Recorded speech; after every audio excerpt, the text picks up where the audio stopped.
नमस्कार, आप देख रहे हैं विस्टा न्यूज। मैं हूं दिवाकर विक्रम सिंह। लोकतंत्र के पर्व का उत्सव जिस अंदाज में मतदाताओं ने मनाया है, अब तक इसने दिखा दिया है कि हमारे लोकतंत्र में कितनी ताकत है और मतदाता पूरे उत्साह के साथ मतदान में भाग लेते नजर आ रहे हैं। हम पल पल की खबर आपको दे रहे हैं। उत्तर प्रदेश के तीसरे चरण के 59 विधानसभा क्षेत्र में 16 जिलों में जिस तरह से चुनाव का काम आगे बढ़ रहा है, वो हम बराबर आपको दिखा रहे हैं विस्टा न्यूज के माध्यम से।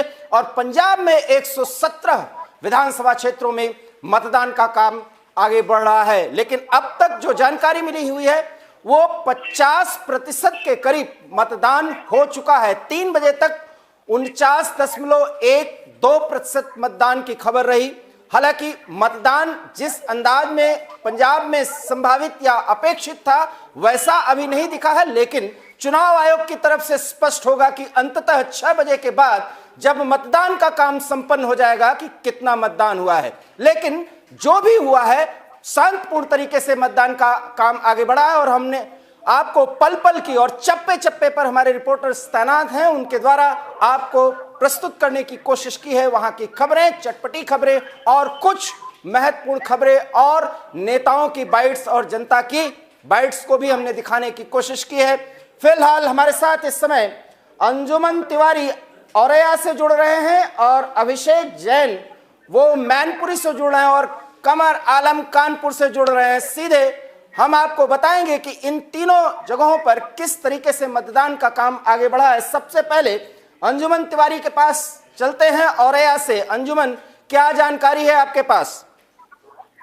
मतदान सुबह 7 बजे से प्रारंभ हो चुका। लोग लगातार वोट डालने के लिए उत्सुकता दिखाई दे रही है। लोग अपने वोट का प्रयोग करने के लिए सुबह से ही तांता लगा हुआ है। यहाँ पर पोलिंग बूथ पर लोग लगातार यहाँ पर पोलिंग बूथ पर आ रहे हैं। बूढ़े हो या जवान हो या महिलाएं लगातार अपने वोट के प्रति वोट डालने के प्रति जागरूकता दिखाई पड़ रही है। कहीं ना कहीं जो बात की जाए 3 बज गए हैं, अब तक 48.29 अब तक मतदान पड़ चुका है। अब 6 बजे तक 1 घंटा भी बाकी है। देखना होगा कितने प्रतिशत मत और पड़ेगी। ये आपने बताया कि औरैया में क्या रहा। औरैया के कुछ ऐसे मुद्दे जो मतदाताओं के मुंह से वो फिर निकले जब वो ईवीएम की तरफ बढ़ रहे थे या ईवीएम में अपना पक्ष या अपना निर्णय सुनाने के बाद लौट रहे थे। आपको क्या जानकारी मिली? बिल्कुल, जो वोट डाल के वहाँ के ईवीएम से लौट रहे थे उनका एक ही कहना है, अपने अपने मुद्दे को लेकर लोग वोट डाल रहे हैं। किसी को विकास चाहिए, किसी को गुंडागर्दी नहीं चाहिए। तो सभी के अलग अलग मुद्दे हैं, अलग अपने मुद्दों को लेकर लोग यहाँ पर वोट डाल रहे हैं। जी, औरैया में किसकी साख दांव पर लगी हुई है? सीटवार स्थिति को बताइए। औरैया में सपा और भाजपा में कड़ी टक्कर दिखाई पड़ रही है 3 सीटों पर यहाँ पर। जी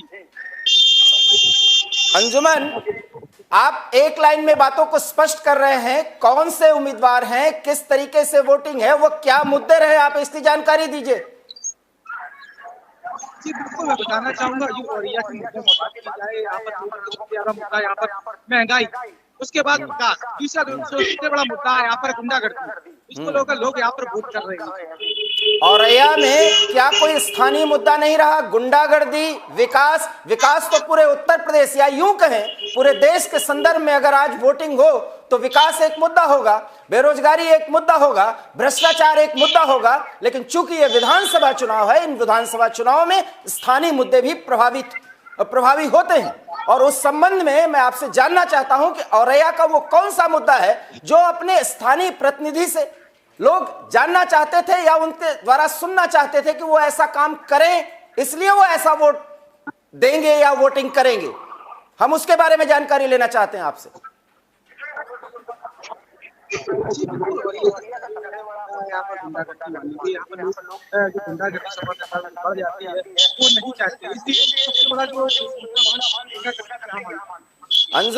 अंजुमन, गुंडागर्दी के एक मुद्दे पर पूरे औरैया में चुनाव हो रहा है, एक बहुत महत्वपूर्ण बात कह रहे हैं और थोड़ा आश्चर्य में डालने वाली बात है। औरैया में सिर्फ गुंडागर्दी एक मुद्दा है? नहीं, अलग अलग लोगों के अलग अलग मुद्दे हैं। कोई गुंडागर्दी नहीं चाहता है, किसी को विकास चाहिए, किसी को महंगाई। लोग क्या चाहते हैं? औरैया के स्थानीय मुद्दे क्या हैं, मैं आपसे ये जानना चाहता हूं। जी बिल्कुल, क्या स्थानीय मुद्दे हैं यहाँ पर जो विकास की बात की जाए, यहाँ पर जो अस्पताल हुआ जैसे जैसे कि सड़कें हुई यहाँ पर, जो सड़कें सही नहीं है, यहाँ पर और भी ये कॉलेज होने चाहिए, तो कॉलेज नहीं है अभी तक यहाँ पर, इंजीनियरिंग कॉलेज होने चाहिए। ऐसे लोग काफ़ी मुद्दे हैं जो यहाँ पर। अभिषेक, आप मैनपुरी से जुड़े हुए हैं हमारे साथ। आपके यहाँ के स्थानीय मुद्दे क्या विकास बनाम बदलाव के मुद्दे पर प्रभावी हो रहे हैं, या विकास का मुद्दा, या जैसा कि अंजुमन अभी कह रहे थे कि गुंडागर्दी एक बहुत बड़ा मुद्दा है औरैया में, आपके यहाँ का मुद्दा क्या है? बिल्कुल, मैं आपको बता दूं कि जिस तरीके से हमारे साथी ने अभी बताया कि विकास के मुद्दे, सुरक्षा के मुद्दे और गुंडागर्दी का मुद्दा है, तो निश्चित तौर पर कहीं न कहीं यहाँ मेंटली देखने को मिल रहा है। तो तमाम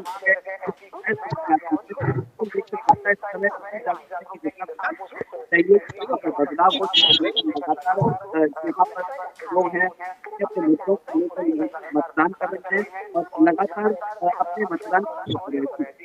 तीसरे चरण की स्थिति जो बताई जा रही है, और जैसा कि आप देख रहे हैं, जान रहे हैं, ग्राउंड जीरो से रिपोर्ट कर रहे हैं, मतदाताओं में उत्साह है, लेकिन मतदाता उस तरीके से आगे नहीं बढ़ते दिखाई दे रहे हैं जैसा कि एक बम्पर वोटिंग की बात की जाए। ऐसा क्यों?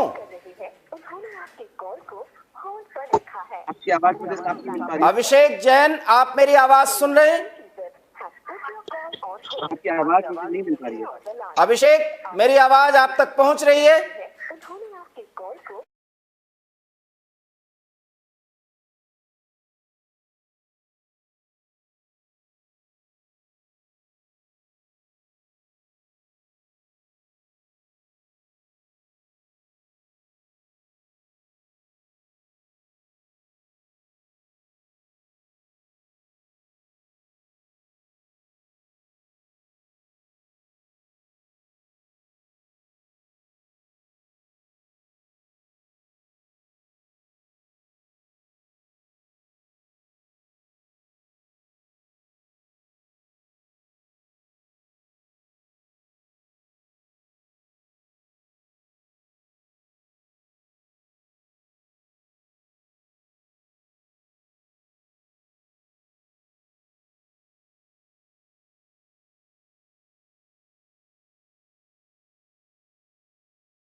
रिपोर्टिंग जो कर रहे थे, आज हम कानपुर के कई विधानसभा में गए। आज इस टाइम जो है हम शीशम विधानसभा के क्षेत्र में खड़े हैं, जहां पर सपा का घर माना जाता है। 2 बार के विधायक, 3 बार के विधायक सपा के इरफान सिद्दीकी, वो इनका घर माना जाता है। मगर आपकी जो टक्कर है वो बीजेपी से है, और कहीं ना कहीं ये काफी वो है, क्योंकि आपकी जो एक यहाँ मुस्लिम वोट जो है वो कहीं ना कहीं बहुत ज्यादा माना जाता है।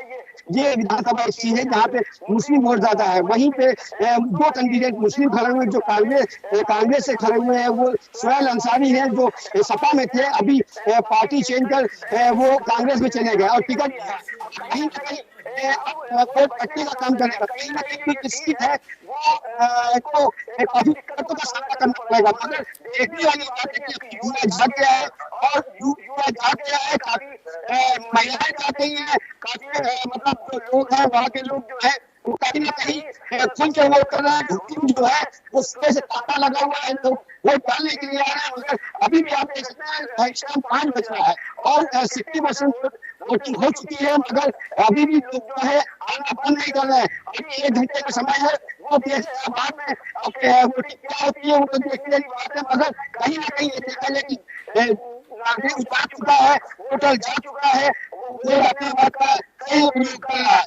बहुत महत्वपूर्ण जानकारी। कानपुर के सभी 10 विधानसभा क्षेत्रों में वोटिंग प्रतिशत लगातार बढ़ता हुआ जा रहा है, लोगों का तांता लगा हुआ है, लाइनें कम नहीं हो रही, जबकि 5 बज चुके हैं। कानपुर में वोटिंग है एक ऐसे ट्रेंड को दिखा रहा है जहां लगभग सुबह के 2 घंटे बीत जाने के बाद वोटिंग प्रतिशत में लगातार बढ़ोतरी हुई है। लखनऊ के बगल कानपुर से एक संदेश, निश्चित रूप से 6 बजे के बाद यह स्पष्ट हो जाएगा कि वोटिंग प्रतिशत कितना रहा, लेकिन कानपुर में वोटिंग प्रतिशत में लगातार बढ़ोतरी देखी गई। और ऐसा क्या कमर हम मान सकते हैं कि 6 बजे के बाद भी वोटिंग का काम आगे बढ़ाया जाए?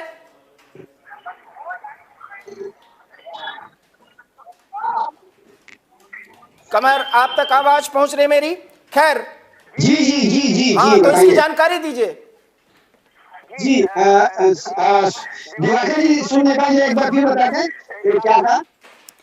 कमर, जिस तरीके से वोटिंग प्रतिशत बढ़ा है, लोग जी। ज्यादा संख्या में अब मतदान केंद्रों की ओर अब भी पहुंच रहे हैं। 5 बज गए। क्या जानकारी जी। है? क्या जो लोग वहां पहुंचे हैं उनको तो मतदान करना ही होगा? क्या समय सीमा बढ़ाई भी जा सकती है क्या? हाँ, ये आपको बता दें कि कहीं ना कहीं मतदानों में यहाँ जो सुबह से मीटिंग में अभी मैं कई लोगों से बातचीत भी की, कहीं ना कहीं लोगों को काफी दिक्कतों का सामना लगा। ये बता दें कि लिस्ट जो वोटर थे वो अपनी वोट डालने के लिए पहुंचे, मगर उनका लिस्ट में नाम नहीं था। मगर फिर भी जो युवा जाग चुका था, जो आज क्या नाम है, परिवर्तन चाहते हैं, जो कुछ विकास के बारे में बात करना चाहते हैं, वो आज बढ़ चढ़ के उन्होंने वोट डाल के आपको बता दिया कि जो है युवा उत्साह और विकास का संदर्भ आपने हमें बताया, प्रेषित किया। एक बड़ी खबर करहल के बारे में, हम अभिषेक जैन मैनपुरी से हमारे साथ जुड़े हुए हैं। अभिषेक, करहल के बारे में क्या सूचना है? निश्चित तौर पर, क्योंकि जैसे मैंने अभी आपको पहले भी बताया कि करहल जो है इसमें बेहद चर्चित चीज है, क्योंकि मेन जिला में जो सरकार विधानसभा है, विधानसभा करहल है, जहाँ से आपके सदर मैदान है, लेकर तमाम प्रयास कराए जा रहे हैं। जवाबी पत्र है मैदान में, भाजपा से मैदान में है। हालांकि गढ़ कहा जाता है, फिर भी देखने वाली बात यह है कि भाजपा ने ऐसा लगता है कि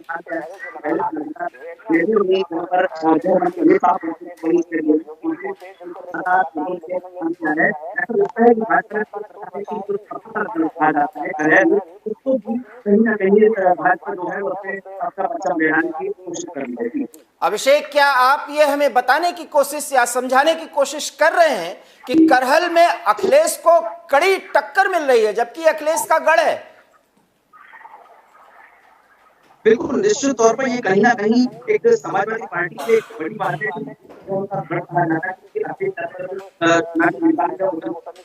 तमाम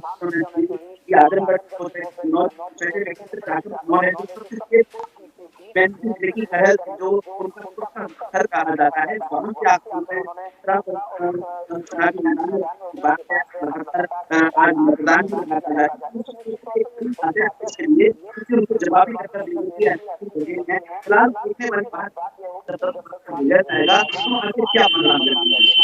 अंजुमन तिवारी जो औरैया से हमारे साथ जुड़े हुए हैं, अंजुमन, क्या आप मुझे सुन पा रहे हैं? लगता है अंजुमन से हमारा संपर्क टूट चुका है, माफ करिएगा। कमर, आखिरी सवाल, कानपुर में वोटिंग प्रतिशत क्या अप्रत्याशित रूप से बहुत ज्यादा तय कर दिया जाएगा मतदाताओं के द्वारा?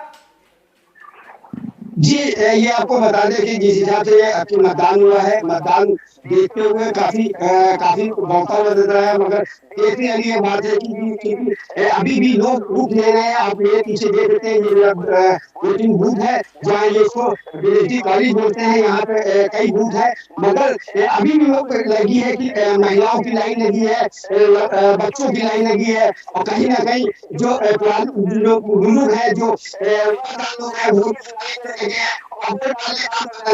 कहीं ना कहीं दिख रहा है कांग्रेस से, और कहीं ना कहीं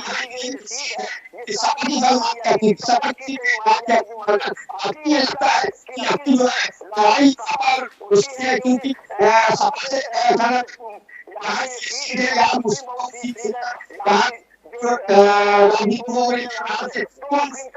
खड़े हो रहे हैं।